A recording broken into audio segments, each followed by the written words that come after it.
I'm going to go ahead and share my screen. If everybody could please mute.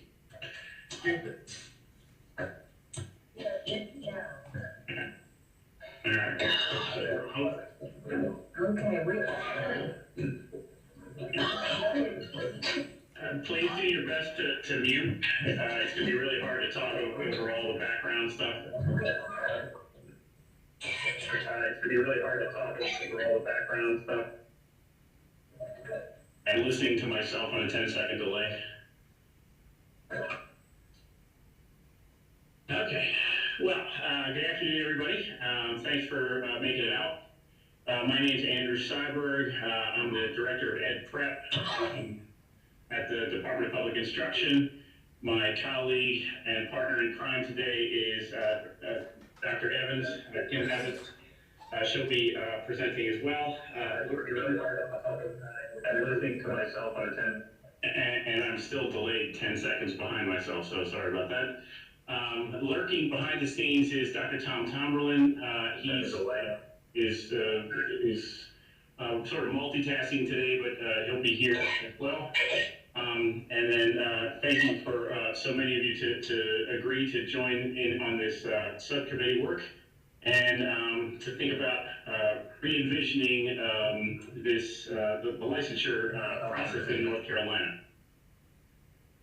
So what I'd like to do today, we've been doing the same presentation essentially for all four of the subgroups, the subcommittees. And this is because while some people are very close to what's going on in the Professional Educator Preparation and Standards Commission, others, this may be... I'm sorry to interrupt. There's a couple people that I'm not able to mute.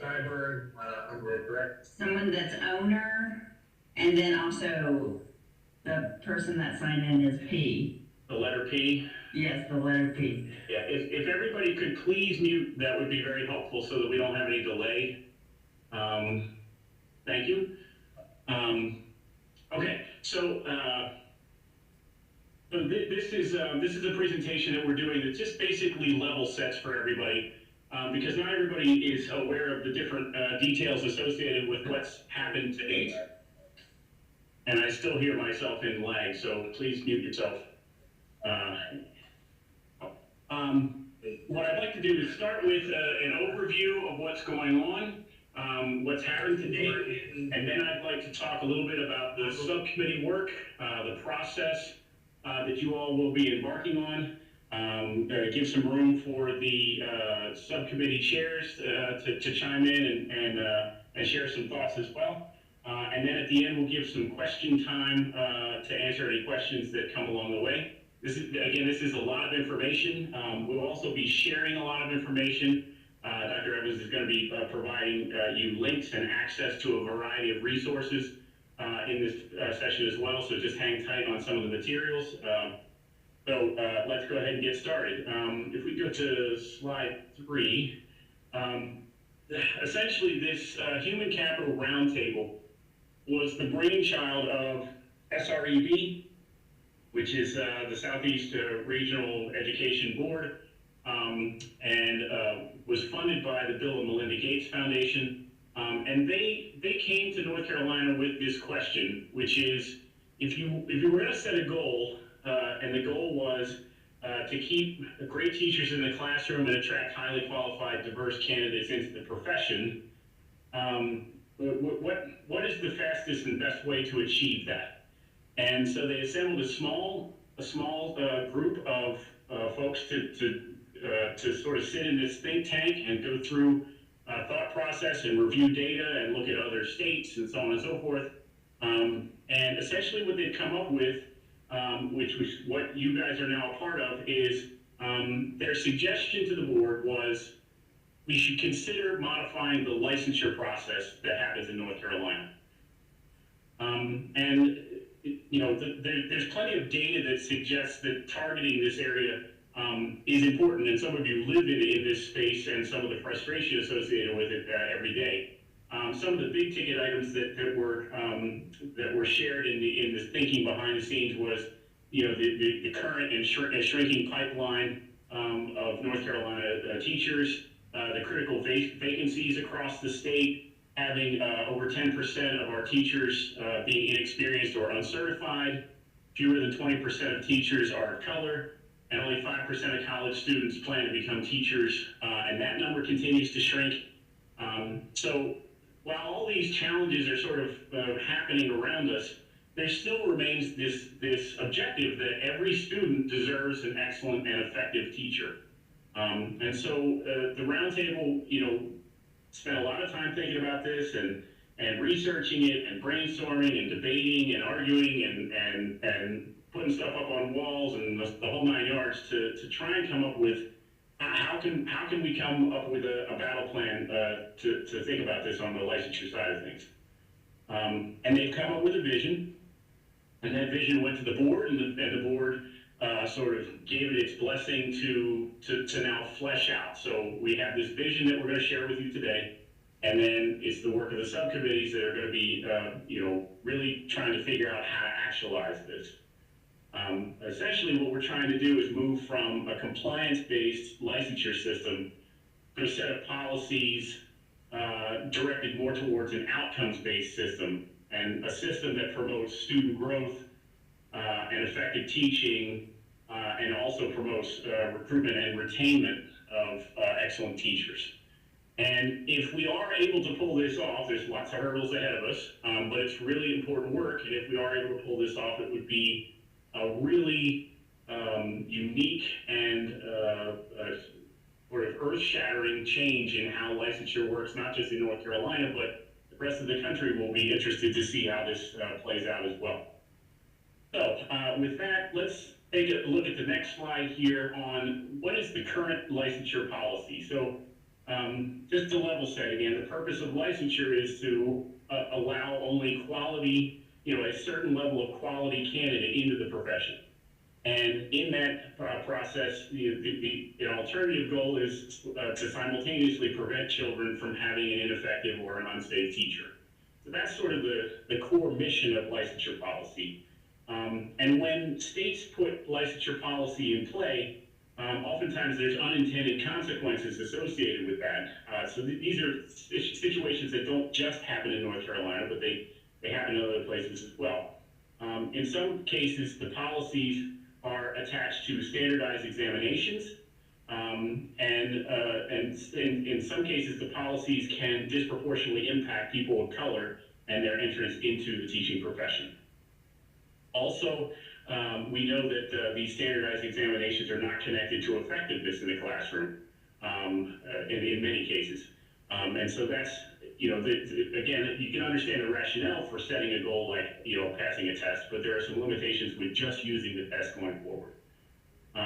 Additionally, when you narrow the entry path into the education profession, and you have a scenario like North Carolina has where there is a lack of ample teacher supply, then the LEAs are forced to take on folks that are untrained in long-term sub positions on an emergency basis.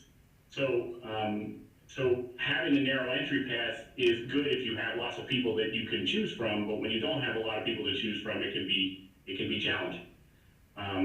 And so the way North Carolina policy is set up, in addition to all of this, is you can inadvertently be really qualified to maybe be a teacher, but the profession and the way North Carolina policy is set up could turn you away. So somebody that has a PhD with a ton of content knowledge, or maybe is a professional in an industry that has 20 years of experience, those are folks that could potentially be really amazing teachers, and the process for them to enter North Carolina is potentially long.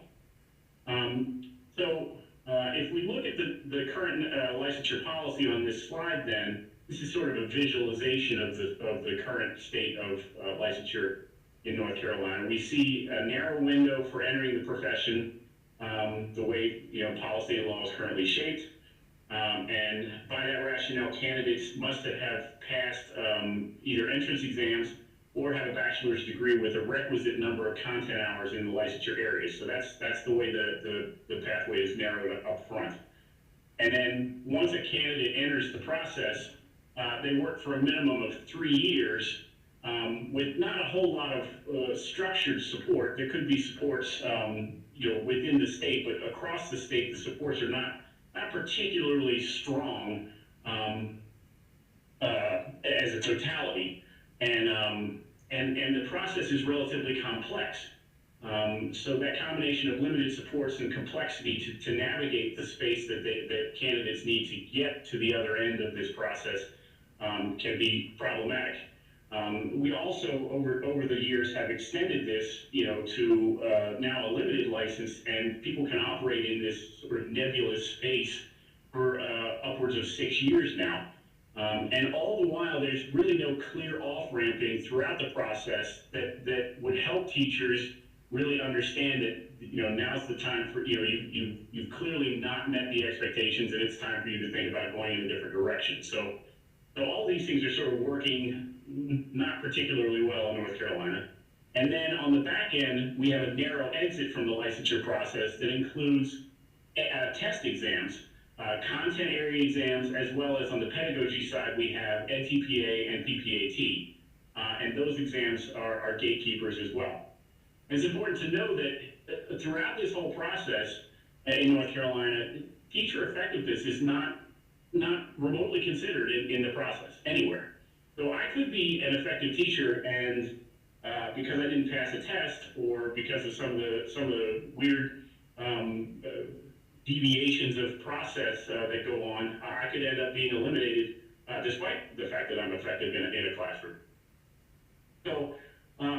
So when you look at these facts, combined with, if any of you have paid any attention to what goes on at the state board and followed the history of the board meetings over the past couple of years, you'll note and probably chuckle, it's sort of an internal comedy routine for us that we bring Licensure 001 and the tweaking of licensure every month. Essentially every month it shows up. It's constantly going on in PEPSC, it's constantly going on over to the board, and those are all sort of indications that the current licensure system needs to be redesigned, because the things that we're doing sort of temporarily fix things, but they cause inadvertent problems other places.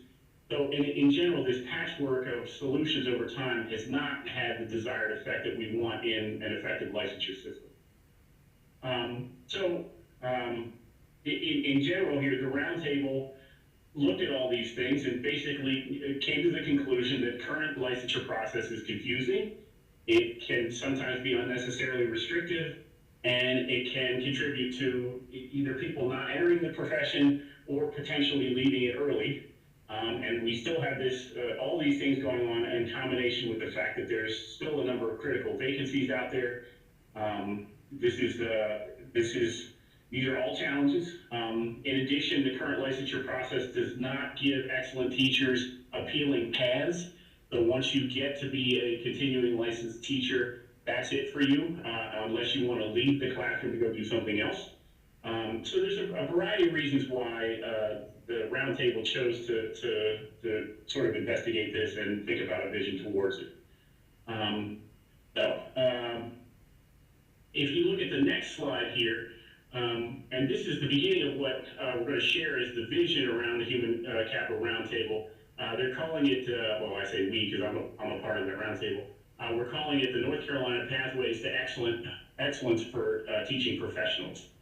And over the past 2 years, this roundtable of education stakeholders from across the state has created a new vision for the licensure process. And basically what they're trying to do is broaden the entry into the profession to ensure that as many people who want to teach in North Carolina have an opportunity to head down that path.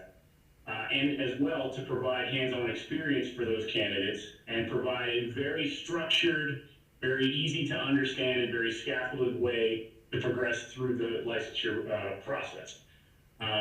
Their intent is to cheer for entry-level teachers to receive mentoring and professional development support to help them move through that pathway to the next licensure area and to meet the expectations of the system.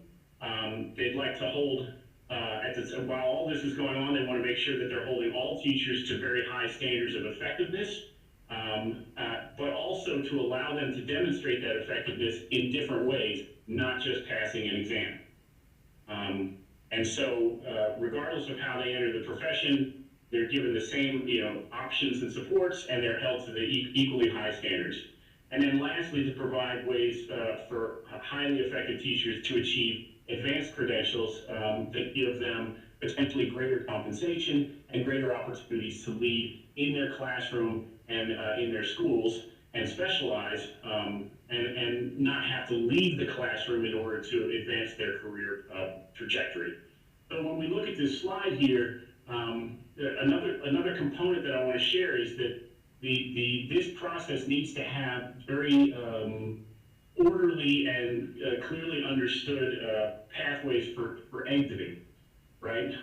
So without having clear exit pathways into this, we're going to have problems with how that system is going to unfold. So if you go to the next slide, this idea of those exit ramps, which are highlighted here on this slide, is again bring clarity to all the stakeholders, whether it be the lawmakers who hear from folks out in the field, whether it be board members who hear from folks out in the field, whether it be from HR directors who are hearing it from their constituents at the LEAs. All these various stakeholders need to understand that there are very clear pathways to exit the profession that include whether a candidate lacks a demonstrated content or pedagogical skill, then they should be exited. If they lack a demonstrated effectiveness, then they need to have a route for exiting the pathway.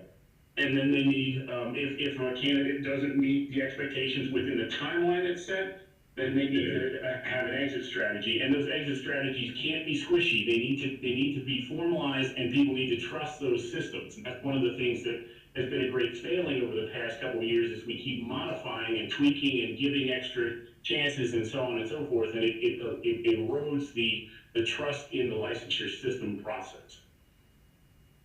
Okay, so given that, let's take a look at this vision that the Human Capital Roundtable has come up with. And I'm gonna walk you through this, and in addition, you don't have to comb through all this super carefully, because Dr. Evans, Kim is going to provide you access to this resource, as well as you'll have access to this audio if you want to listen to this again. So just be patient and let me go through this slide, because there's a lot of information on this sheet here. So this slide then lays out the system proposal that the Human Capital Roundtable brought to the board. And essentially what it's doing is it's expanding the current licensure system, which we can conceive as a two-tier system. You're either in the initial licensure system, or you're either an initial license or you're continuing license in North Carolina right now. So it's expanding from a two-tier system to a six-tiered licensure system based on output and inputs. And the system has multiple passageways into the system, as well as through the profession, to advance along the way.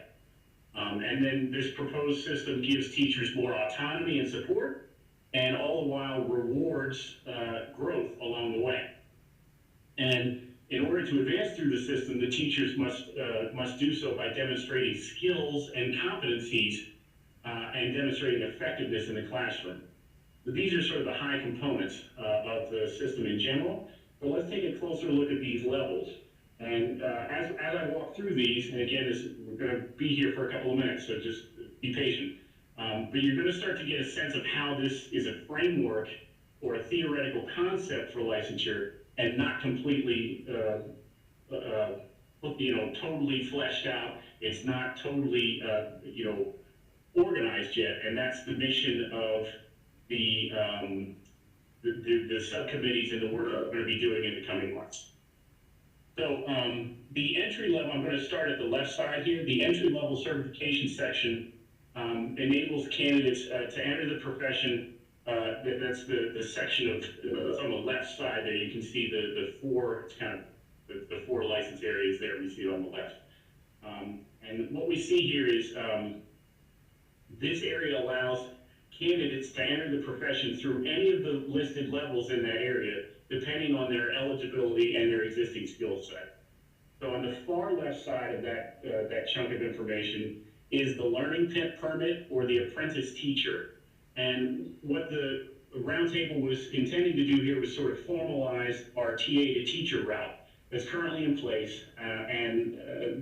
This is for those folks who are intending to become a fully licensed teacher in the future. So entering into that pathway, you would not be allowed to be the teacher of record in the classroom, but it would enable you to be a support within the classroom that has a teacher of record there, while you're simultaneously working to complete a bachelor's degree. So again, this is not replacing the existing teacher assistant role, because we recognize that there are certainly folks who want to operate in that teacher assistant space without any desire to progress to a full teacher of record. But again, this is an entryway that you could start with to begin your journey towards continuing license.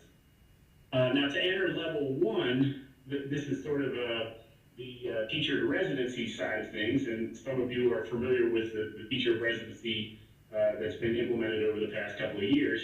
To enter here, you must hold a bachelor's degree or have industry certification and experience. And from this level, you're going to need to demonstrate effectiveness either in content or pedagogy to move to level 2.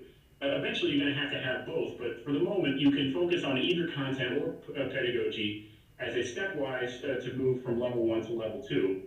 And you'll notice that there are options to demonstrate that skill, not just through testing, but also micro-credentialing and generically labeled other approved processes.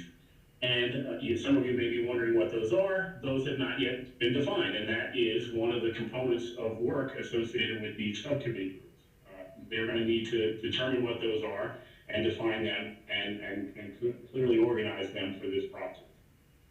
Now, to move from level 2 to level 3, you can see here that a candidate would need to demonstrate not just either content or pedagogy, but they would need to have demonstrated both the content and the pedagogy, again, using the same options for demonstrating that, whether that be through testing, micro-credentialing, or other approved processes. You'll notice at the top of License 3, there's a star there, and it's labeled EPP. And I want to stop for a second here and just make a conscious effort to acknowledge that the Roundtable felt very strongly the urge and the need to preserve and celebrate and champion the critical importance of EPPs in the teacher preparation pipeline, and incentivize candidates to choose that traditional preparation route as a means to become a teacher. And this is because there's plenty of evidence in North Carolina that traditionally prepared teachers are, on average, more effective in the classroom, and they are also more likely to stay. There's actual evidence in North Carolina that suggests that. So we wanted the Roundtable wanted to preserve that and protect that, and continue to allow that to flourish. So by going through a traditional EPP program, graduates have the potential, they don't necessarily all are going to get there, but they certainly have the potential to satisfy both the pedagogy and the content requirements and start on this tier system at the level 3 benchmark. And so this is a way of saying to the field, look, if you want to go the traditional route, this will tee you up to be well along the journey towards some of the higher levels of licensure. And there's also potentially additional compensation associated with that. And again, this is because that traditional pathway is so effective. So once the criteria are met for level 3, the candidate then must demonstrate effectiveness in the classroom for 3 or more years out of a total of 5 to move to level 4. Exactly what defines classroom effectiveness is going to need to be fleshed out by these subcommittees. Obviously, we have a system in place, which is EVOS. Many of you are familiar with EVOS or growth. But what we also know about EBOS is that doesn't cover every subject. And so in order for this to work, we're going to have to be creative in these subcommittees to come up with what are those measures of effectiveness so that all the subjects can get covered and that there's clarity in the process to demonstrate that effectiveness to move into some of the higher license grades. Now looking across the bottom of the entry level, so I'm on the left side of the page and towards the bottom here, the bottom half, you'll notice there that there are supports in place to help candidates move through the tiers. And this includes alignment with an advanced teacher mentor, as well as professional development resources, or you can think of them as credits, that they're given, the candidates receive, and the candidates then have the discretion to utilize those resources to help tee them up for success to get to the next tier. So that could be that maybe those resources are dedicated towards taking a college course, or maybe they're dedicated towards taking a micro-credential, or maybe they're getting ready to deal with a formal assessment and they want to take some training around to get ready for that. But the point is, it's at their discretion to leverage those resources how they see fit towards moving them towards the next tier in the system and ultimately towards continuation licensure. And this allows the candidate. We know so many candidates come to the teaching profession with a variety of skills. They're lacking here, but they're really robust in other places. So this customized and enablement of resources gives them an opportunity to steer the ship a little bit and not just everybody gets the same kind of thing. Now, you'll notice that moving up the tiered system, and essentially what we're doing here is we are acknowledging increased skill development as we move from left to right across that screen. And you'll notice here that as we move from left to right, there is also an indication or a suggestion in this vision to increase in salary those folks that are moving up the tiered system.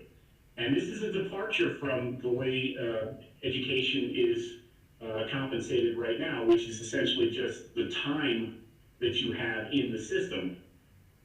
And in terms of, again, what comes to mind here is, well, what do the numbers actually look like? What is the difference in the compensation between tier 1 and tier 2 or tier 2? Those actual numbers need to be developed, and there's a subcommittee that's dedicated towards thinking that through and looking at the current numbers in North Carolina and trying to make the best case so that can be clearly understood for folks after the subcommittees have done their work. Now, past level 4, I'm starting to move towards the right side of this. Past level 4, you'll see 2 advanced level licenses. One is classroom excellence, where teachers must demonstrate highly effective instruction with their students. So not just are they effective, but are they highly effective with their students? And they're going to need to do that for multiple years over a 5-year period. And this position is intended to enable those highly skilled teachers, those really impactful teachers, to work with students at an increased capacity. That is not unlike what we've seen in pilots around the state on the advanced teaching roles. And that's a way to sort of think about this. But essentially what we're trying to do is acknowledge those really highly effective teachers and then enable them to have a greater impact on more students. How do we get more students to learn with those great teachers, and what supports do we need to have in place to enable those great teachers to have a broader impact? The second advanced license is in adult leadership. And these folks, in addition to demonstrating that same highly effective characteristic in their classroom, they have a demonstrated effectiveness in working with staff to increase their capacity and to broaden not just the students, but their colleagues within their school setting. So, and we can envision competencies as evidenced in micro-credential outcomes and things like that as some of the ways that folks could maybe demonstrate some effectiveness towards that end. Now, both of these tiers were developed to provide candidates with a longer career pathway, not just you get to a continuing license and now you're stuck for the next 30 years. And the reason for that is to try and make an effort to promote highly effective teachers to stay in the classroom. A lot of times, highly effective teachers move on to maybe a principalship, assistant principal, or maybe a district employment, and they're seeking to expand their understanding of education and contribute in meaningful ways, and that certainly is that's very valuable as they move on, but it's a great loss to the classroom. And in some cases, folks don't want to leave the classroom, but they don't have it, they have no other options. So this was a way the Roundtable felt compelled to try and share some extended opportunities for the pipeline to think about how can they stretch themselves and be even more effective and set goals and expectations and not necessarily leave the classroom, which would help with some of the results. Now, one last note on this skeleton that you're seeing in front of you, and this is really important. The Human Capital Roundtable developed all of this movement as you move from one tier to the next, from left to right. All of this is predicated on two guiding principles. One is that the demonstration of skill or competency throughout this progression, that is a measurable outcome. And second is that it is necessary that it is performed in an authentic setting, or i.e., it needs to be in the presence of students. So, gone are the current days of just sit and get in your professional development hour requirements, and instead, how can we understand you might be trying to increase your capacity and refine your skill set, but now can you show us how you measure, how are you demonstrating that improvement in the classroom, and how can we measure that in a way that can verify those improvements? And that is a concept that each subcommittee is going to have to be grappling with.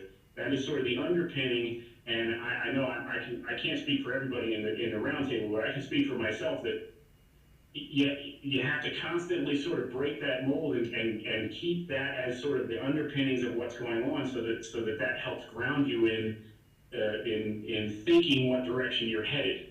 Because if not, then you may come up with a great idea that's either not measurable or you can't demonstrate specifically with kids, and it has to go away because it's not going to be something we can use at the state level for licensure. Okay, so that's the snapshot vision of this process. And now as we move to the next slides, and Kim, as we did the 20, if you can go 2 slides ahead. There you go, thank you. I just want to give, this is another way of looking at this. For some learners, it's helpful not to look at the complexity of that one pager, but to actually think about some scenarios. So we've created a couple of scenarios to share with you here. In this one, we're seeing the apprenticeship route. Again, that is that idea of I have an associate's degree or something, some amount of coursework potentially that is the equivalent of an associate's degree. I have an intent to become a teacher. So what would I need to do? Well, to move from the associate's degree to the bachelor's degree, or to license 1, I would need a bachelor's degree. Then from there, I'd have to tee up either demonstrating content competency or pedagogy competency, using a variety of different strategies there to demonstrate that. And then get to level 3, I would need to have both pedagogy and content in place. And then ultimately get to the demonstrated effectiveness over multiple years, which is the point at which that would be the expected arrival point for teachers, and from that point they could continue to move on if they wanted to, but that's where we want all teachers to be getting at some point in their operational career, is to demonstrate effectiveness in the classroom. So if you go to the next slide, and that's 2 slides again, Kim, thank you. This is a traditional route, and you'll see here, oh, I'm sorry, this is a teacher in residency. In the teacher in residency, they already have the bachelor's degree, so they're coming in. And in some cases, those, as we all know, if you are an EPP and you work with folks who are residents, some of those folks may just have a bachelor's degree and maybe need some help on some content or some pedagogy. But the idea is they have a starting point, which would be license level 1, And depending on the skill sets they're bringing to the classroom, they may be potentially a license too if they can demonstrate content competency. But the idea is that they would have to go through that same route. They would start at the bachelor's level, and they would move again through the same process, ultimately arriving at demonstrating effectiveness at level 4.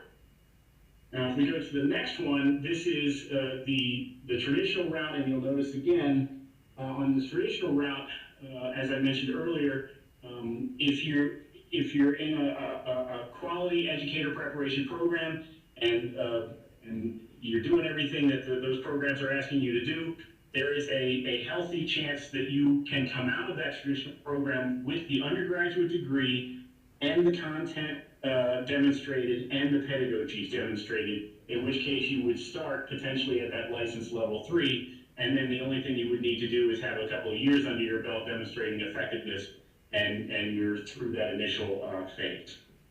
Okay? Now, the next slide here, this slide is sort of outlining the desire from the roundtable to cheer for multiple ways or multiple options for teachers to demonstrate that competency rather than just a test. Of course, we don't want to get rid of the test because some people do fine with tests and they can get through that, but for those who are not good test takers, are there other ways to demonstrate competency in order to move through this tiered system? This is an area, again, that the subcommittees are going to have to think through. Is it through competency-based strategies in micro-credentialing? Could a teacher have the option to demonstrate effectiveness in their classroom, provided that it's measurable? I think about Chairman Miller and myself, we're both music folks. Our background is in music. And, you know, to be able to perform, have our students perform and demonstrate the actual, the it, whatever the it is, and if there is a way to measure that, that would be a really healthy way for visual and performing arts to think about doing some things to demonstrate that competency. So the point is, you know, the subcommittees are going to have to think very carefully about developing these multiple ways, these multiple options for teachers to demonstrate the skills, and then the teachers then have options, and they can steer themselves towards the ones that make the most sense for them and their skill set to meet the expectations of the licensure system.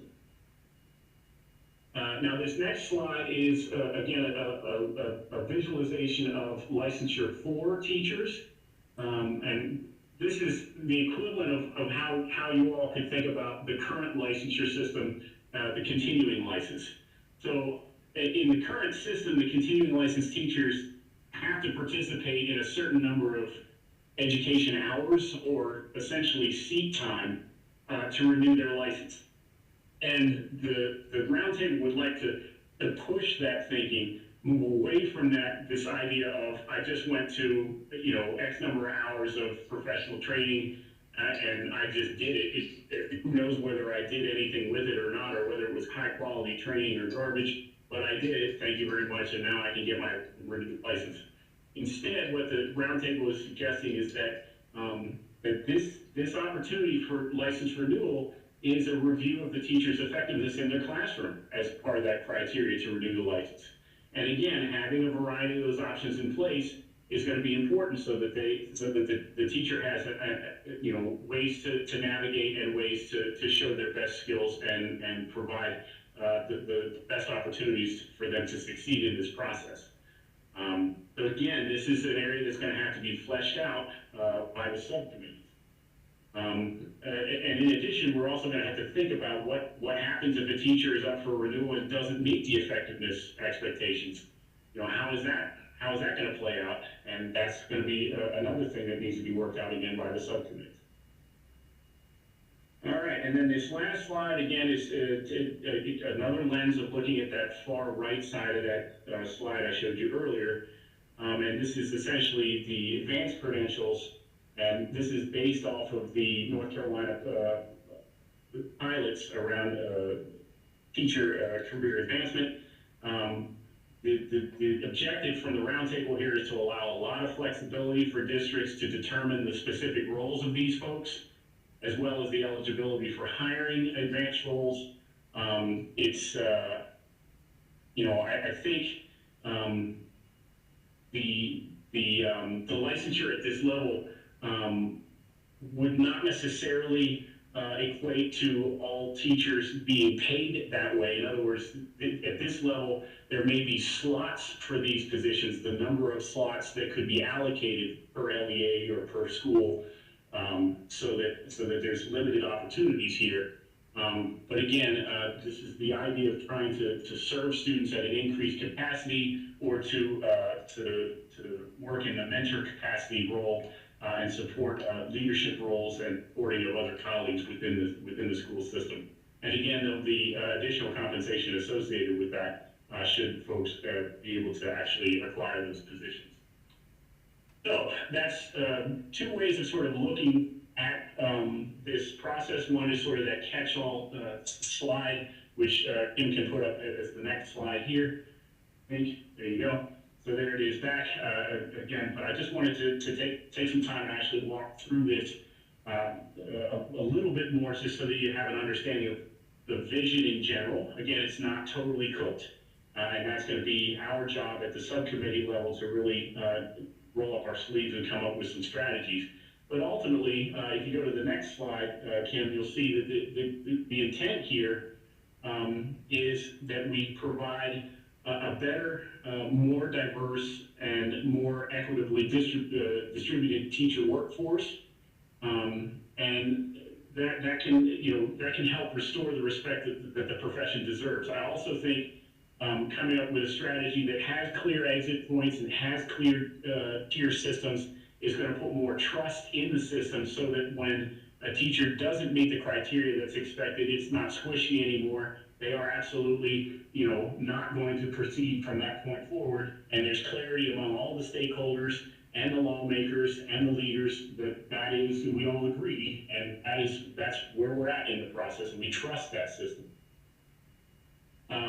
And then ultimately, all of this hopefully is going to lend itself to the ultimate outcome, which is that it is providing a better investment on North Carolina students, and that more students have high quality teachers, whether they be in a rural setting or an urban setting. These are the goal is to try and increase the quality, so that everybody has a high opportunity to produce their best outcome in the student that they serve. So that's sort of the outline in general. So what I want to do next is, and I know if you've got questions, you can go ahead and sort of start typing those in the chat. We're going to do the question and answers towards the end of this session. This is sort of, I'm trying to get through all this, and then as you have questions, just type them as you need. But some folks have wondered, what are we doing here? What are the next steps? Like how did we get here? What's the goal? And essentially, behind the scenes, if you haven't been up to date on all of these things, is this roundtable group presented this vision, this concept, if you will, to the Board of Education. And that was, I think, last month, maybe over the past 2 previous months. And the North Carolina Board of Education said, yes, this has some really interesting potential, and we would like for you to actually flesh this out and see if you can come up with a way that actually makes this thing come to fruition, that it's not just a good idea on paper, but can we actually think it through and get it to happen. And to do that, we would like the Professional Educator Preparation and Standards Commission, which we also know at PEPSC, to pick this up and run with it. And so that work, this work of fleshing out what this vision is going to look like, came to PEPSC, and then Chairman Miller, as the head of the PEPSC organization, the commission, has been charged with developing the policy and the procedure recommendations. In some cases, that might be policy changes that the board can do. In some cases, that might be changes to law. But whatever it may be, that's what needs to be fleshed out. The challenges associated with this vision need to be thought through, and they need to be overcome, and with some options to overcome those challenges for the implementation. And most importantly, we want to try and include not just the 15 or so folks that were in this very small roundtable group of stakeholders, which was the initial foray into developing this vision. Now we want to get as many different perspectives from the educational pipeline as we possibly can. And that's where you all come into play. So this group is coming with a variety of experience, expertise, and lenses on education that are different from each other. And so the goal here is to bring all of your collective expertise to bear to try and really think these things through and to increase the stakeholder input in the process and refine that process and troubleshoot along the way. So that's what we're trying to do with these subcommittee groups, is to try and lend your expertise to really making this happen. So to do this, Chairman Miller has created 4 subcommittees. And the 4 subcommittees, you can think of these as buckets of work. The first is licensure advancement and development. We can think of that as the professional development that goes on, or what's the it that folks do to get from one tier to the next? What are you doing in terms of treatment? How are what are you doing in order to improve your ability to meet the next tier's expectation? Second one is preparation and entry. That's the group that is convening on this call right now. And that has to do with all the different routes. What are the expectations and requirements to get into the profession? And what are the limitations associated with that? The third area is licensure, and that's the mechanics of the tiered system and how that's going to work and how it's not going to work and how it has to be adjusted. Thinking through all the different little details associated with licensure and the corresponding HR teams out in the LEAs to make licensure function. And then lastly, the budget and compensation, which is a group of stakeholders that are thinking very carefully about exactly what is this thing going to cost, and can we put real numbers on this thing and clear expectations of those numbers so that when it goes to the lawmakers, they have a good roadmap of what the thing is going to actually cost. And how compensation actually works as you move from one tier to the next. So those are the 4 subcommittees of which you are one, and that's what you're tasked with doing. And what I'd like to do is shape sort of a sandbox in which this subcommittee is going to operate in. So this slide is thinking about what is the role of the subcommittee and what is not the role of the subcommittee.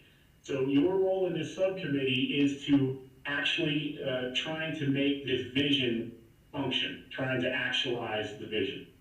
What we are trying not to do is reinventing the vision. That doesn't mean that if this group comes up with a really good idea that we can't take it back to the board to consider. But remember, we are under the guidance of the board. The board has formally recognized this vision as the direction it wants to flesh out.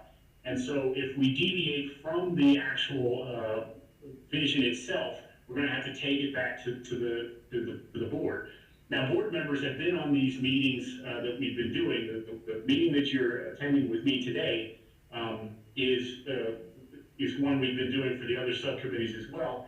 And there was a board member there that said it would be helpful to maybe come back to the board and give an update on the progress, so sort of a progress report on the process to date, so that if there are things that are coming up that are really great ideas that were not in the original vision, that the board gets an opportunity to see that and consider maybe adjusting accordingly. But in general, we're trying to abide by the rules that are in place and the direction that the board has told us to operate within. The second thing is to focus on the areas that we've been assigned. And again, we talked about the 4 different buckets. You can very easily go down a path that's not related to the subcommittee that you are assigned. And given our limited time and the complexity of what we're doing, I'm going to ask that you table that, or at least get that to Kim or myself via an email or a phone call. But we want to, when we're together in these groups, that we're working on the work that we have been assigned. That is really important for us to stay on task and to stay focused. there are other great people that are thinking in these other subcommittees, and we have to rely on them to continue to move that work forward when we have our own set of things that we have to get done as well. So I abide by that going forward. The third is identifying challenges and proposed solutions. So yeah, there are obviously some challenges associated with this. Finding teacher effectiveness and strategies and all these measurements and compensation and all these things are very complex. And I want you to steer away from the idea that we can't do it. This is an opportunity for us to think assertively and to think boldly and to try and move the work forward and to come up with solutions and to brainstorm and to share some ideas. And if they don't work, we'll scrap them and move on to the next thing. But the idea is to really try and explore how can we make this existing vision work. And if there are challenges, how do we overcome those challenges? Lastly, this idea of and then what, and then what, and then what, and this is one that I often have to catch myself on. Too often I'm in a meeting and there's other things going on in my life or my career, and they're asking me, what do you think about this, Andrew? Yeah, it sounds right. And that's me just giving up on this. And what I hadn't done is I hadn't thought through potentially, and then what, and then what, and then what. Like if this thing comes to fruition, or this idea, this germ of an idea you're thinking about, if we go that route, what does this do? How does this affect all the different things that it's touching? Where are the challenges that we hadn't foreseen? Was really trying to unpack this exhaustively from the beginning to the very end to really understand it. And that's a very complex ask. And in some cases, these subcommittees have overlapping work. So it's going to be our responsibility as a department to make sure that you all are getting information from other subgroups where it's relevant, and also sharing thinking that you have, that as you start to refine your areas, that we share that information over with other groups as well. But again, we're really trying to get the bugs out of this process so that we have a clean way of considering a potential licensure change. The next slide here is, again, so we've created the sandbox and we've talked a little bit about what we're going to do and what we're not going to do. We also have to set some norms, and the reason we're setting norms, early on in my career, I was never a fan of norms, but I actually am a fan of norms in group settings now, a big fan of norms. And that's to make sure that we're protecting the equity of voice, that we're actively engaged, that folks can take chances and throw things up on the wall, and if they don't work, that's okay. What you're doing is innovative, and innovation and creativity is very difficult. It's a lot different than just being handed a set of instructions and you're off and doing something. So there has to be rules around that that provide a safe environment for us to have them. And so that's what these norms are. And I'm not going to read those to you. You're probably scanning over them right now. But just know that whether in this case you're working with me, I'll be your facilitator for this subcommittee. I'm going to be abiding by these norms. So if we're breaching some of those norms, I'm going to try and rein us back in to make sure that we're honoring the equity of voice and the opinions are valued across the work that we're doing along the way. So some of you are probably wondering going forward what happens after all this. Well, let me give you a little timetable associated with this work. Originally, the leadership in the department came to PEPSC and was, when we were asked, hey, well, how long do you think it's going to take to build this thing out? We're cheering that it actually happens during this session, this lawmaking session. Chairman Miller said, absolutely not. We're not going to rush this thing. It's no chance of us to actually get this done in that amount of time. So the target is to actually try and get our individual subcommittee work done and get it to PEPSC, which will ultimately then either agree with it or send it back for additional work. But at some point, the PEPSC will agree to it, and then it goes to the board. And if the board agrees to it, then it goes to the Joint Legislative Education Oversight Committee, which is the lawmaking body. Consider it for approval. And the goal would be to try and get it over to the JLEOC by the session next year at this time, so the spring session of 2022. Essentially what that means for a timetable for you all is we have to have our work essentially pretty well done by the beginning of 2022. And that's because it'll take us a couple of months to travel the journey from one of these groups to the next and get formal approval and a recommendation to the next level. That's a little bit on the timeline going forward. So the next slide here, where are we at? So this is a big important vision statement, or guiding principle, sort of the underpinnings of all the work we do. I mentioned it earlier. You're going to hear, if you ever hear Dr. Tomlin talking about this is always something on his mind, is whatever it is that you're thinking about and however you're plugging this into this process, does your idea have an impact on students? And if it does, is that idea measurable in an authentic setting? Those are the two things that you have to constantly keep in mind in all of this work. And if you cannot answer those two sort of catch-all statements, then whatever it is you come up with can't work. Because this is ultimately got to be converted into licensure and a process that is, something that can stand a lot of variability out there and all the nuances associated with the tens of thousands of people that are going through this system. So again, make sure that your ideas have impact on students and that there's a way to measure that in an authentic setting. Those are the underpinnings you're going to hear us talk about a lot as we move throughout the course of the next year. Let's see here. So now what I'd like to do is I'm going to hand this over to Dr. Evans, and mostly to get myself a drink of water because I've been bloviating. I apologize for that because it's a lot of information. But what I'd like to do is, it's important for you all in this subcommittee to know what the other subcommittees are doing. And we've worked to try and create sort of the big buckets that are happening in each of the subcommittees that Kim's going to walk through now with you, and then I'll come back here on the back end and we'll talk a little bit more about this particular subcommittee. Kim, are you there? Yes. Yes. Good afternoon, everyone. I'm Kim Evans, and I'm the program coordinator for PEPSC, and I'm going to introduce 3 of the 4 subcommittees, and then Dr. Seibert will pick it back up with the preparation and entry, which is your subcommittee. So that he can end with those probing questions. So the first subcommittee is the License Advancement and Development, also known as the Professional Learning Subcommittee. And the co-chairs for that subcommittee are Dr. Michael Marr and Mrs. Maureen Stover. And for that subcommittee, the facilitator will be Dr. Robert Sachs.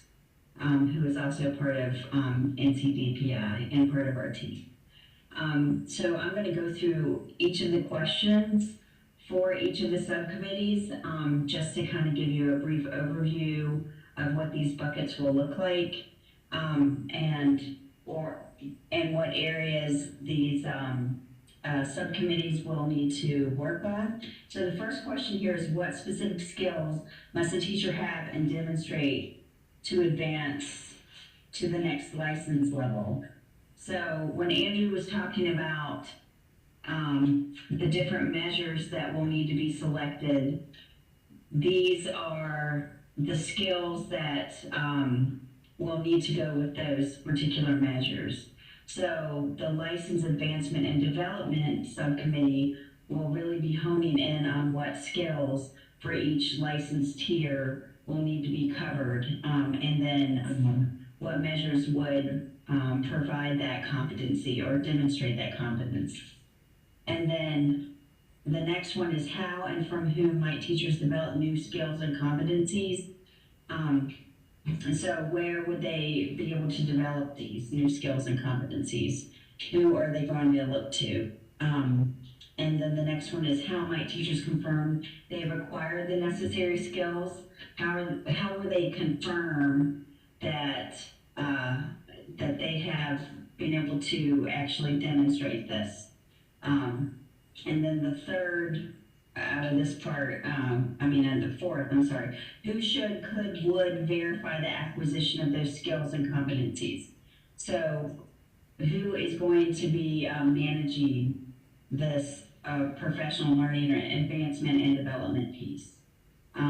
So those are some of the questions that license advancement and development will really need to dig into. And what is the relationship of the NC professional teaching standards and NESIS to this work? So these two areas, how will they fit into the advancement and development piece? And lastly, how does this affect the ways teachers receive support from others, such as principals, mentors, and teacher leaders? So where do these roles that are advising or supervising teachers, how do they fit into this new licensure pathway?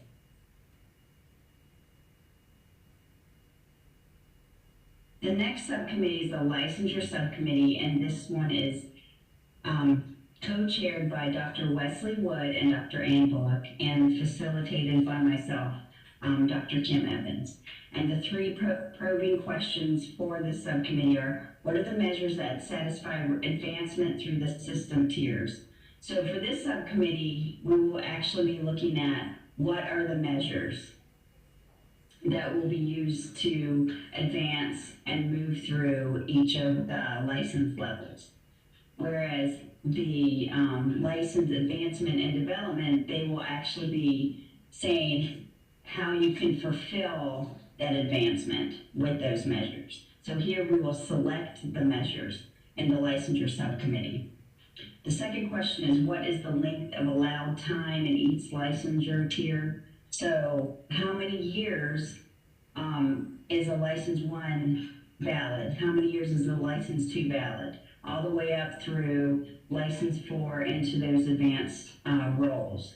So that is something that this subcommittee will need to dig deep into. And then what are the rules, expectations when a candidate fails to meet requirements in each tier? Requirements and time period for reapplication. So in the current licensure system, there are times when a candidate does not meet, say, for instance, the assessments, the licensure exams, to then move on to, say, a continuing professional license. So then there are certain rules or expectations that go with that, that lack of competency there. So this is something that this subcommittee will also need to tackle as to what happens when a candidate fails to meet certain requirements for a particular tier to then reach the next tier. And if, say, they need to reapply, what are the rules around reapplication? Because there are teachers, as we know, that leave the system to go, say, have a baby, or they move, they change careers, and then they come back to teaching. Those are types of things that happen with teachers. So we want to have those in mind when we're thinking of the licensure buckets of work. And then there's budget and compensation. And the co-chairs for that subcommittee are Dr. Anthony Graham and Dr. Aaron Fleming. And the facilitators for that group are Dr. Tom Tomberlin and Dr. Andrew Seiberg. And for the probing questions for this subcommittee, they're very obvious around salary for the licensed tiers, especially looking at the apprentice through license 4, and then for the positions around the advanced roles for license 4. What do their salaries, what does compensation look like for each of those tiers? And then for what hold harmless provisions, what are required for existing educators in the or teachers in the system? Where do they fit within this new licensure system? How will that be handled? What type of transition will need to be done? And then how are out-of-state candidates integrated into the new system? Thinking about the, those that come from out of state, what do they need to do to then be part of the new licensure system as far as budget and compensation? And then what is the cost of the proposal form for the Office of State Budget Management, in particular for the professional advancement accounts, which are for the beginning teachers, for licenses 1 to 3. So what does that cost look like, and what do we have to do to propose that to OSBM? And now I'm going to hand it back to Dr. Seibert, and he'll jump right into preparation and entry. Thanks, Kim. So your subcommittee's task, and this is chaired by Dr. Van Dempsey and Dr. Hank Weddington, who are on this call, and we're going to tee them up to share some thoughts here and some strategy in just a minute. Essentially, what you guys are looking for are what are the requirements entering the profession, the various entry points. We know that we have everything from the apprentice side of things all the way through the tiers of the first 3 levels, as well as out-of-state folks. That have to be thoughtful about how out-of-state folks who come from a different system get absorbed into this new strategy. What's the role of the EPP in supporting early career teachers regardless of the pathway? How are they engaged in that process? Are they not engaged? Where's the line associated with that that have to be fleshed out? What's the role of the LEA in supporting early career teachers regardless of the pathway? So again, it's not everything falls on the EPP for supporting folks. There's also some responsibilities for the LEA, and we need to understand what those are going to be. Additionally, how would the EPP accountability model need to be modified? So again, if some of you have been a part of the accountability model work that we did last year, so the current accountability model is just 3 measures. We've proposed a more robust accountability model that the lawmakers have not voted yay or nay on, but I think there's plenty of reasons that the EPPs, if we're going to change how all this stuff is working, we need to reflect carefully on how that affects EPPs and where are they accountable and where are they decidedly not accountable, and then to make necessary modifications to the accountability suggestions going forward for them. And then lastly, how would the Beginning Teacher Support Program, some of you may know it as the BTSP, that's currently in place to support folks generically across the state, how is that going to need to be modified to support the new licensure system? So those are the buckets that are associated with your heavy lift in this subcommittee work. Now, before we get into teeing up the 2 co-chairs to share some thinking, we have a little bit of housekeeping that I want to go through. I want to hand back to Kim because operationally, because we're working virtually and we have a lot of moving parts and you all are all over the place within the state, we worked hard to try and create and capture and warehouse a place where all this information can be shared. And the materials that you're getting today are going to be in there as well. And to do that, we need to take a couple of minutes and just make sure everybody knows where it's at and how to get there. So Kim's been sort of the master behind the scenes of all this good stuff. So Kim, can you walk them through that process? Sure. So before I get started on the slide, I just wanted to make sure that a few things are known. I wanted everyone to know that all the meetings will be live streamed, and they will be recorded and posted on the YouTube site for North Carolina Department of Public Instruction. Excuse me. I will make sure that you all have access to that link, and it will be within the meeting minutes. So meeting minutes will be provided and taken, and they will be posted on the public posted agenda each meeting. In addition, I will be taking roll through video confirmation, so I will see who is on according to your name and then mark you down. I have paper that I'm writing everyone down, and then I'll be putting it on a spreadsheet to keep track of who is able to attend meetings.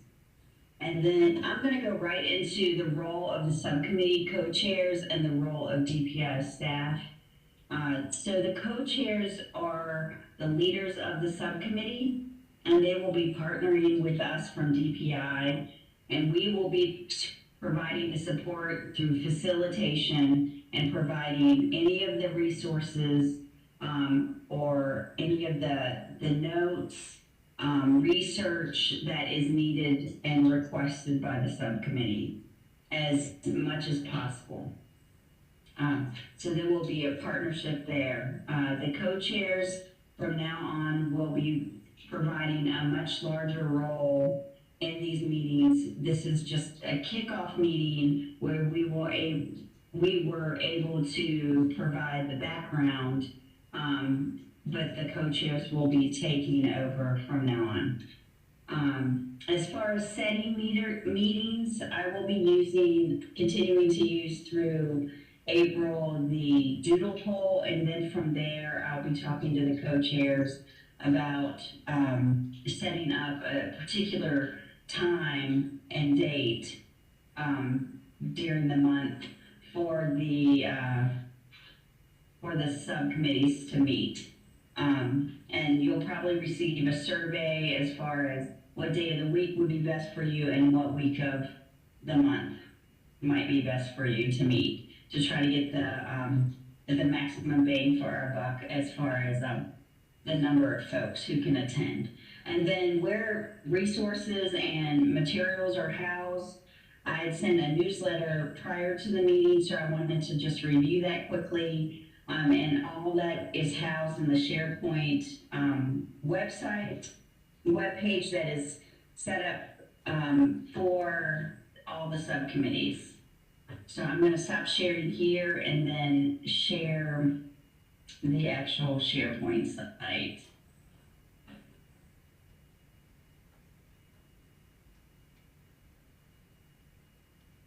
I think everyone can see that. Yes. So this is the homepage of the SharePoint site, and it's called PEPSC. And you can see there are 4 icons here. If you click on the icons, you can get to your documents.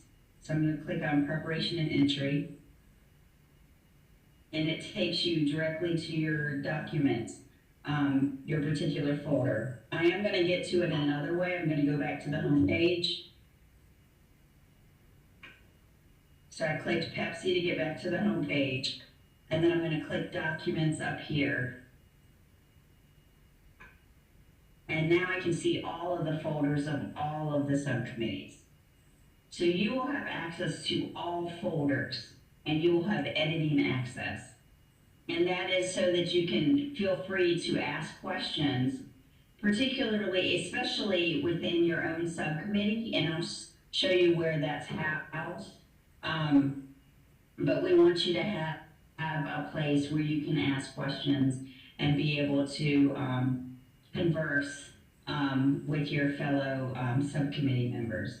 And so I'm going to go into Preparation and Entry, that folder, and then you can see that there's a folder with the date of this meeting, which is April 1st. I'll click on that. And here you can find the PowerPoint as a PDF, the questions doc, so I'm going to click on that. And the questions doc right now is blank. All it has is subcommittee member questions and what the date of the meeting is. So if you have questions after this meeting, you can come in here. As soon as I give you access, because you have editing access, you can come in and ask whatever questions you have. Please make sure that you leave your name, because we want to be able to follow up with you. And also, in case we need to know more about your question, we want to be able to contact you. In addition, there will be meeting minutes, like I mentioned. This will become a PDF instead of a document. These are guiding principles, and Andrew mentioned those, but This is in more detail, so please take the time to read the 3-page document. It'll give you clearer understanding around the guiding principles. And then this is the 1-pager, which is the newsletter that I sent to everyone. And as you can see, it's the name of your subcommittee and your co-chair names. And then the date of the meeting, the agenda will always be on the left-hand side. And then there's an introduction, which a lot of times the front side of the newsletter will have general information to help prep you for the meeting or what's going on during the meeting. And then the back side, because we have not had a previous meeting, is a meeting preview, which looks at the different questions that pertain to your subcommittee this time around, and also letting you know that the SharePoint site will be shared with you through email by me. And if you have any questions or suggestions about any of these communication tools, please reach out to me directly. And here's my email right there. But from now on, the co-chairs will own the back side of the newsletter, and they'll be able to share any accomplishments or next steps for subcommittee members. So that's something that I'll be handing out prior to the meeting and also post-meeting to give everyone an update on what's going on.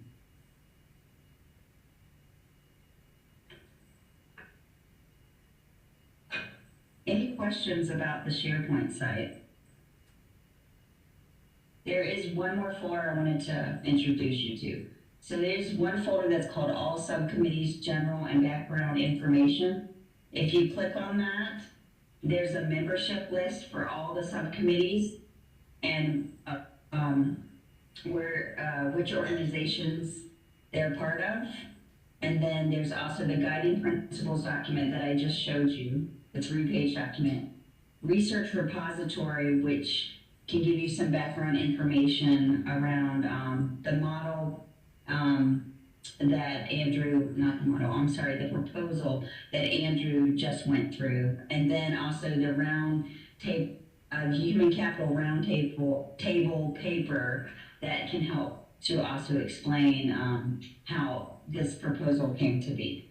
So that was a question of the licensure subcommittees. So we wanted you guys to have some background, further information beyond this presentation.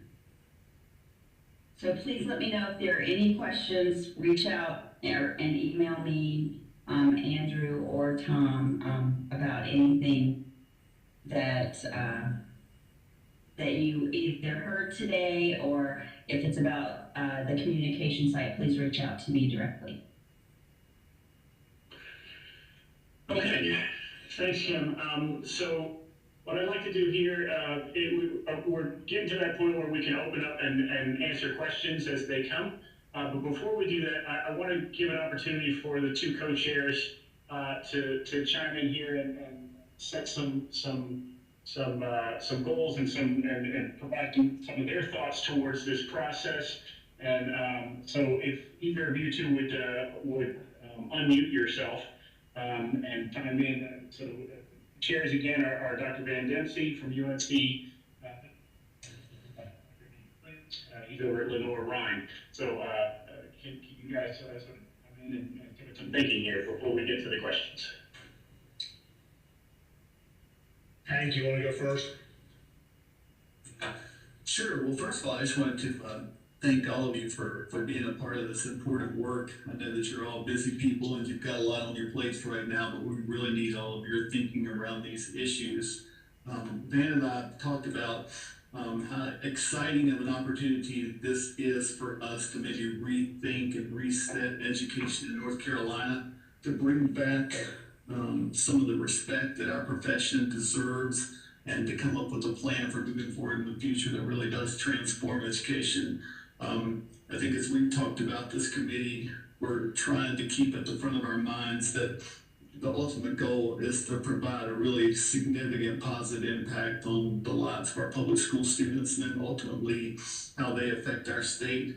as we move forward. So we want to keep this as positive as possible. There are going to be lots of questions and issues. Anybody that's looked at this has had plenty of questions. But I don't think it's something we should be scared of or something we should see as, a group trying to work against this. I think this is a real opportunity for us to shape it. And I think, as Andrew always says, if we don't do it ourselves, the state's going to tell us what to do. So we got to take every opportunity to do our part in this. So I welcome all of you to the committee, and I look forward to our work together. I want to echo what Hank said about the thanks and the appreciation for folks who are part of the subcommittee and will be engaged in the work that we're going to do. You never quite know the extent to which people volunteered or were voluntold, but whatever brought you here, we've got a great subcommittee. Also, I'm fortunate to have an excellent co-chair. The entire time we've been on PEPSC, I appreciate not just Hank's thoughtfulness, but his critical thoughtfulness that he contributes and gives insights in a way that always help to advance the work. So I'm looking forward to working with Hank. As I have gone through the presentations to the state board and the information we've seen through PEPSC, the word my eye always goes to is transformative. I think we have an opportunity to do something that is transformative and that really sets the direction for North Carolina for years to come, and really do work that serves children and serves educators well. So I'm excited about that. I'm a strong believer in the power of collective intelligence, the capacity to have critical conversations that help that collective intelligence work, and the ability to engage in creativity and innovative thinking. We've got people on the subcommittee that I'm absolutely confident will be able to do that work. Also, along with transformative today, the phrase that has come up several times in the presentation, and I'm really looking forward to getting our heads around this, the idea of the authentic setting, how we understand the skills, the capacity and ability and the transitional stages of a person becoming a professional and how that gets exhibited in an authentic setting. I think that in some ways is daunting. I mean, I think that is going to be a shift for many parts of the structure of the profession, but I think I'm excited about the capacity to be able to put structure and form to that for the teaching profession in North Carolina. So looking forward to working with everybody. Thank you, gentlemen. And I see we also have Chairman Miller from the PEPSC group is here as well. So I want to give him a minute if he wanted to chime in and the 6 suggestions from his vantage point and some of the stakeholders he's interacted with on this process as well. Thanks, Andrew. Good afternoon, everybody. I will just echo what's already been said. Thank you for your willingness to assist us with this work. It is, as Dr. Dempsey said, hopefully will lead to something that's transformative. I certainly think the framework is innovative and it's unique. And if we are able to do the work that I believe we will do, we will be the first in the nation to have a licensure system that is dependent upon student outcomes. And I think that is the real innovation here. It'll be outcome-based rather than input-based. And I can tell you that we are being watched here in North Carolina by several other states. 2 states just within SREB have already started human capital roundtables based on the work that North Carolina has done. So it's an exciting time. I know you all are a whole lot smarter than me and will come up with some really good ideas, and I can't wait to see what those look like and to be able to take them to PEPSC and ultimately to the state board. So thank you for your time today, and thank you in advance for your time and your expertise moving forward, and I'll stop there. Thank you. Thank you, Dr. Miller. And now what I'd like to do is open up the floor for questions. And I don't want to be the only person that responds to this. I know that Chairman Miller has been a part of the roundtable. I see that Laura Bilbro-Berry from the UNC system is on as well. Tom Tomerlin may be on as well. So I would like to answer any questions that you may have at this point. So if you have a question, you can just either write it in the chat, or you can unmute yourself and ask the question. We're a small enough group, we can actually do that. And I'll start with, I think PEPSC wanted me to share out the DPI person that's affiliated with each of the subcommittees. So the subcommittee that you guys are in is being supported at DPI by me. The subcommittee associated with licensure is, I believe, being championed by Dr. Evans, right? Is that right, Kim? That's right. And then the professional development support is being championed by Dr. Robert Sachs, who has very deep pockets in the professional development world. It would be a nice asset to be able to bring him into our little group. And then Dr. Tomlin and myself will be working with the compensation and budget subcommittee as well. So at any one given time, you may see multiple versions of us, not just the individual that's assigned to your subcommittee. That's not gonna, that will happen from time to time, and that's important because in some cases we might be listening in because we want to see how stuff is playing out as some of the work overlaps. But that's to help you all understand who is associated with the various subcommittees. So what other questions are out there? How can we help shape some of the thinking and the concerns, questions? Do you have any comments, ideas? The floor is open. Can I ask a question? Jennifer Russell. Sure. So what I was wondering as I look through all of this, and what I've been seeing in our program at Peace, is our alternative licensure program is booming, which is great. I mean, I'm thrilled. In the time I've been there, our numbers have increased like 300%. So that's amazing, and that's great. Yeah. But our traditional day program is dying. And I just wanted to know how, with this structure, how we're going to be looking at trying to grow the traditional undergraduate programs as well as the alternative licensure programs, or what has been taken into consideration for that. Because I do believe there are some SACS implications, because one of the things that we just went through SACS, and one of the things that is coming up is that through the alternative licensure programs, because we just offer licensure only, we don't offer master's degrees, that we are not actually giving out degrees. So we, as an institution, we're having, many students finish at Peace but without a degree. And from an IHE SACS perspective, that somewhat becomes problematic because they're not finishing with a degree, so to speak.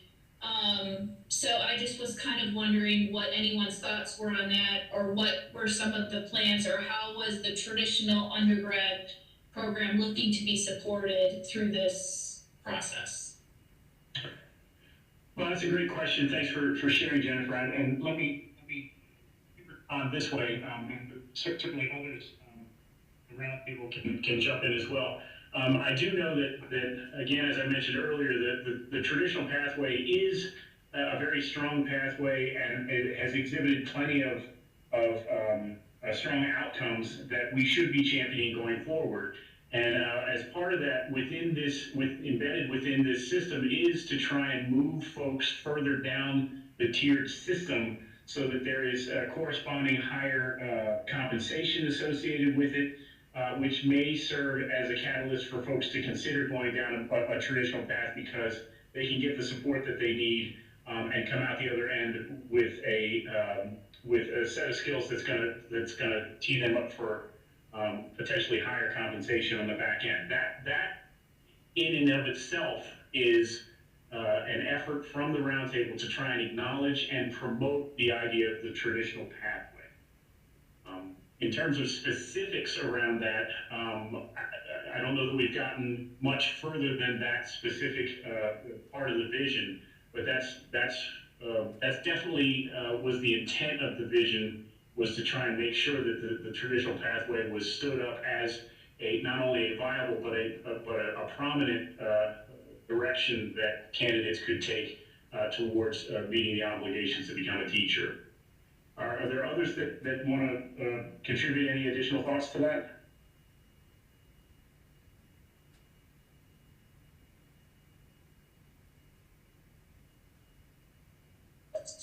And Andrew, this is Van, I'll just add that in the preliminary meeting that Hank and I had with the folks at DPI, those kinds of questions are the work of the subcommittee.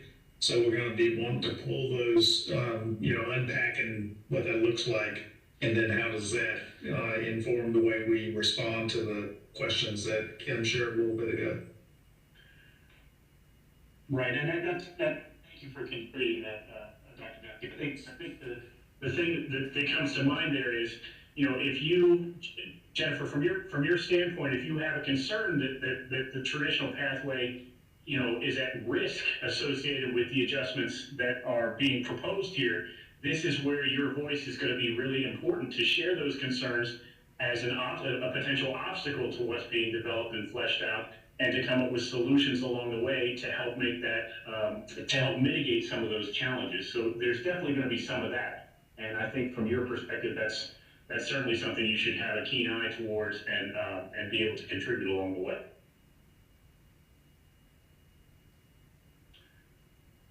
Other questions, comments, thoughts?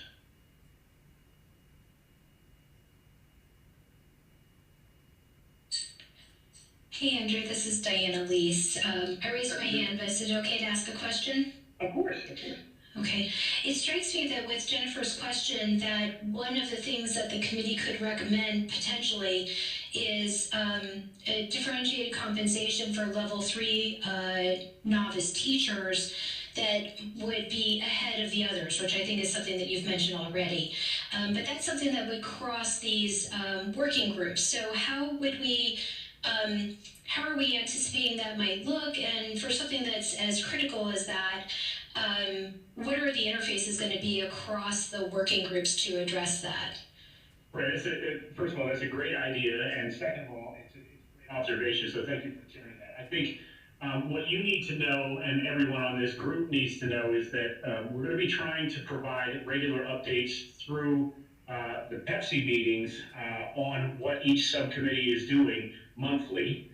And we will be trying to share information that is relevant across the various subcommittees as it emerges. So, you bring up a good point. Like this is an area that you've identified as a concern, and so what we need to do from the facilitator side is to make sure that that's not just sitting on a shelf collecting dust, but that gets over to the subcommittee of budget and compensation, so that is a portion of the thinking going forward on their end. And so there's going to be a lot of bleeding across these subgroups, and we're going to try and provide clarity on what's happening across those publicly using some appointed time in the formal PEPSC meetings.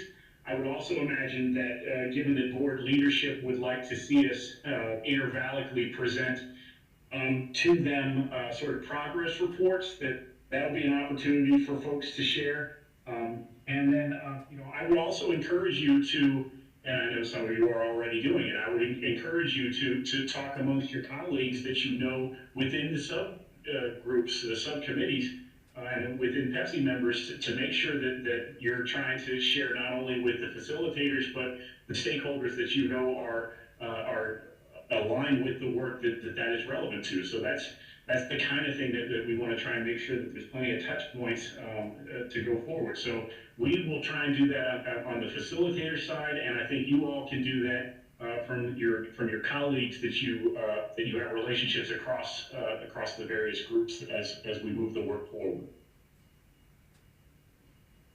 Andrew, this is Tom. Can I say something to that? Sure. Is that to Dr. Tomlin? Yes.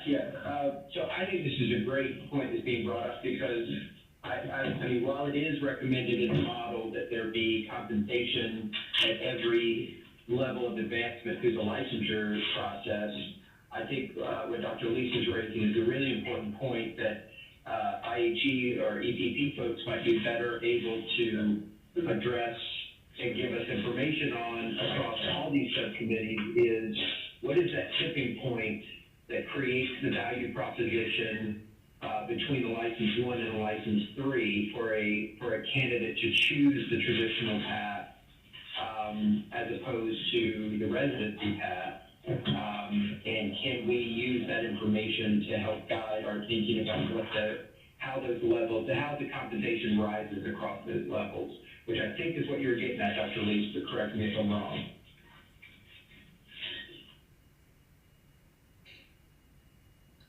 Hi, Dr. Tomlin. Yeah, thank you for taking that up and kind of sharing. I also want to say, I think that's Jennifer's idea too, if I was listening and reading into some of her comment as well about compensation and just thinking about how, and I appreciate that the voice that you're giving to this and that Dr. Seiberg has as well, is that we don't want these committees to be working in, or subcommittees, excuse me, to be working in silos.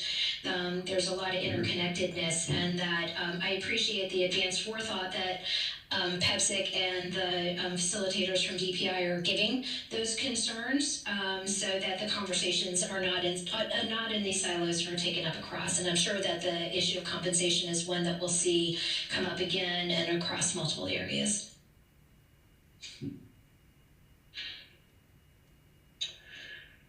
Thank you. Thank you for sharing that, folks. That's a real good contribution. What other thoughts and questions, concerns, ideas that you may have at this time? What's on your mind?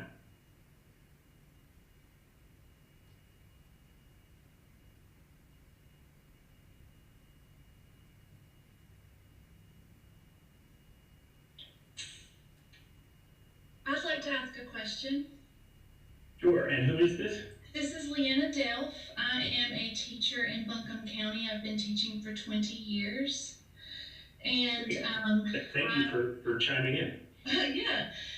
So I looked at the newsletter and was kind of like putting myself into the shoes of a person advancing through those steps and thinking about where I would be after 20 years. And I teach in a Title I school. I have done so for the 20 years I've been a teacher.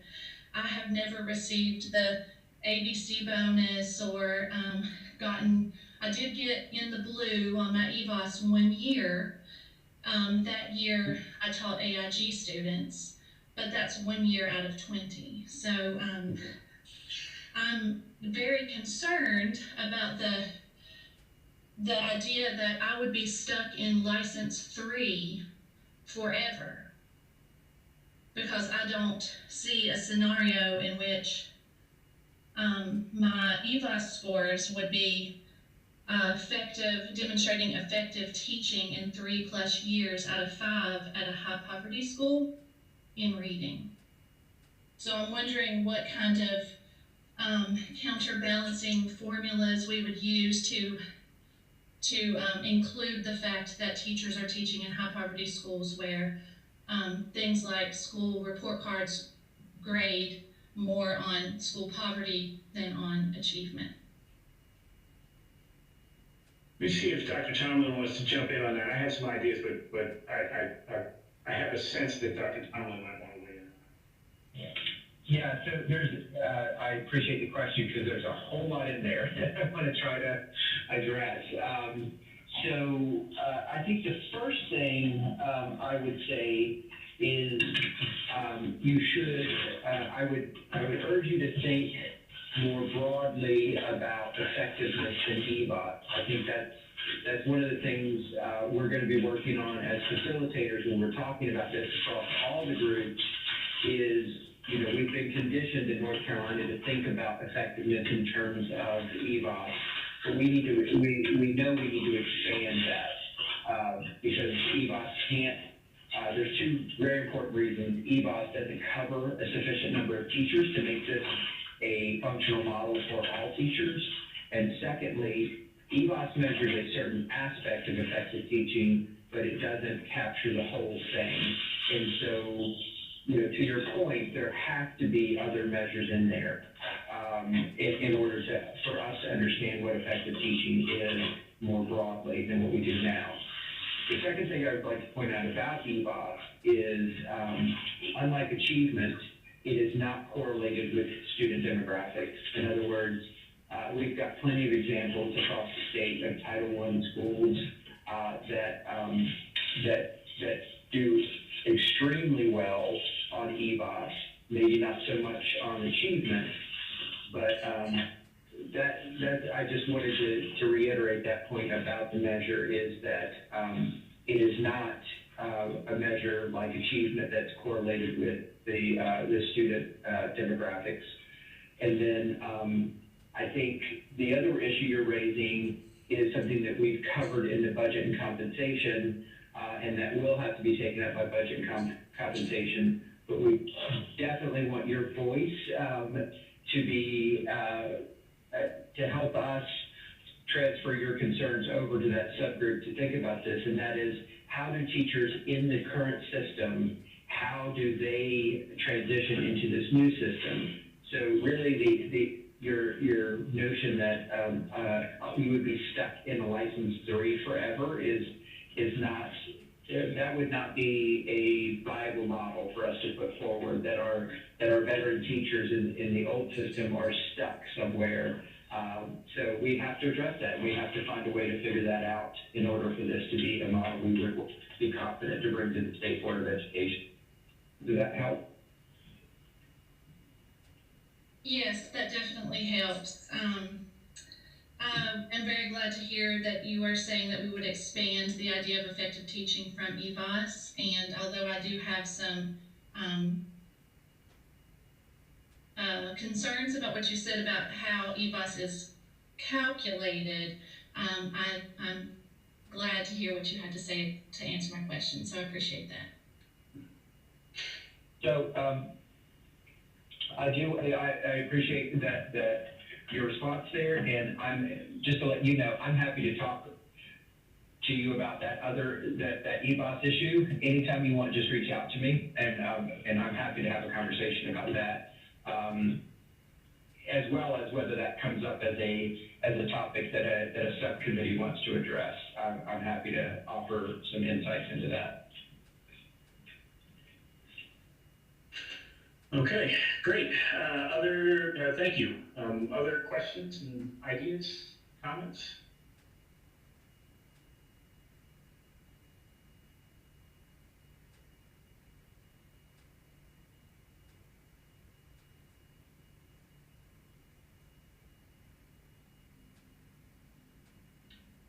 Okay, well, hearing none then, I think we'll go ahead and move to try and bring this session to a close. Just so you know, as we move forward, your primary point of contact for all the moving parts associated with this work is going to be Dr. Evans. You'll be getting emails from her about times and scheduling and the resources that she shared with you. If you forget how to get into those, feel free to reach out.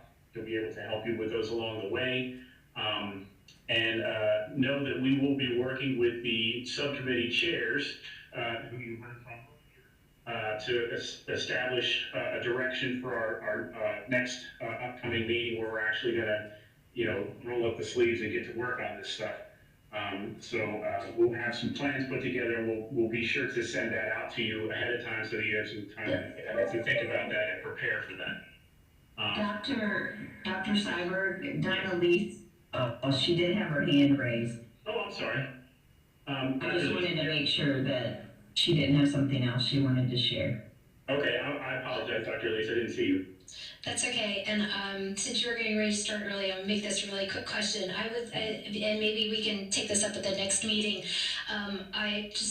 It's a huge piece of work, and the 5 items I think that are part of our subcommittee are each in each very meaty topic. So maybe at the next meeting, perhaps I'm hopeful that we'll get some idea if we'll be attacking those as a whole group, or if the subcommittee might further become smaller subcommittees to attack each piece. It might not be something that our chairs and facilitators have figured out yet. I was just wondering how that might roll out, but I'm very happy for that to sit until our next meeting and give us back at least a few minutes in this hour. No, I think you bring up a really important concern, and know that that's something that, you know, we'll have to be working with the subcommittee chair to develop a battle plan, and we'll certainly take that counsel into consideration.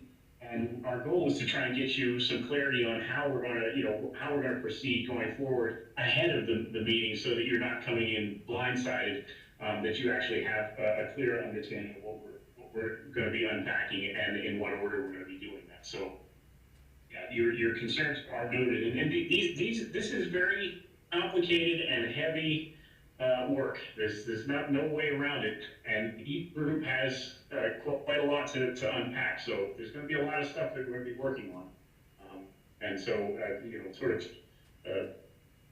put your seatbelts on and get ready for a lot of activity over the coming months, because that's certainly where we're headed.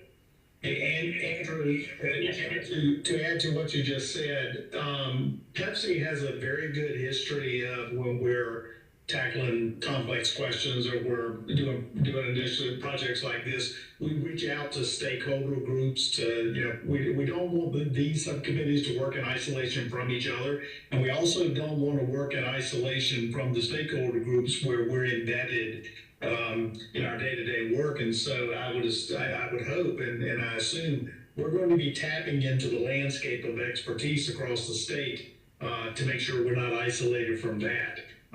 There's a lot of really smart and thoughtful people that can help inform the subcommittee's work. Mm-hmm. Yes, indeed.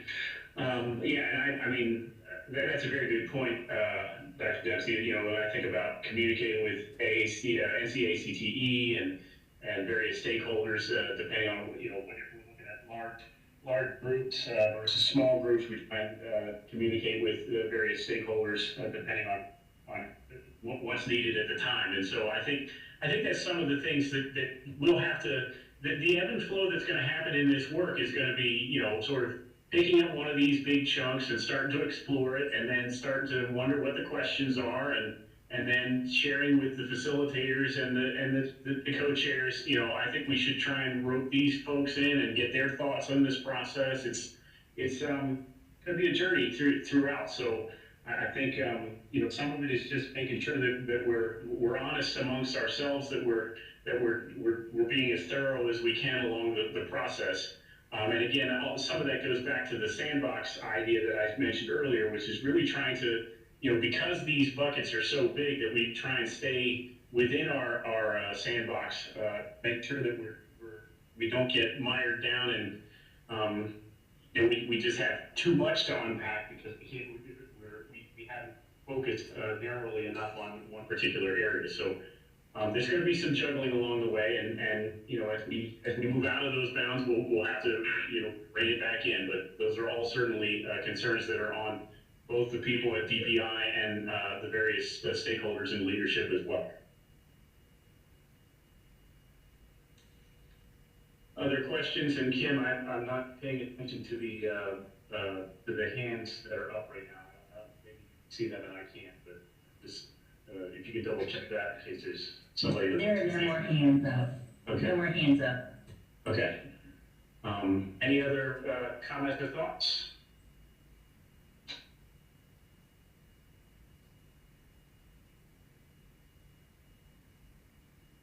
Okay, so with that, because this is a live streaming event, and because we're sort of a formal organization and a formal body of the broader PEPSC commission, I would ask that one of the co-chairs move us towards a vote for concluding this particular meeting at this time. I will entertain a motion to adjourn. Thank you, Dr. Dempsey. We have are looking for a motion to adjourn. Anyone out there want to take that on? So moved. This is Christina O'Connor. Thank you, Dr. O'Connor. Is there a second? Heather Bauer, seconds. Okay, we'll take Heather Bauer, although I thought I heard multiple people in there. Back to you, Dr. Dempsey. All in favor of the motion? Aye. Aye. Any opposed? We are adjourned. All right, thank you so much, everyone, and look forward to working with you in the future, and stand by on further instructions from Kim as we move forward. So have a great day, and this concludes our session. Thank you so much.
you know,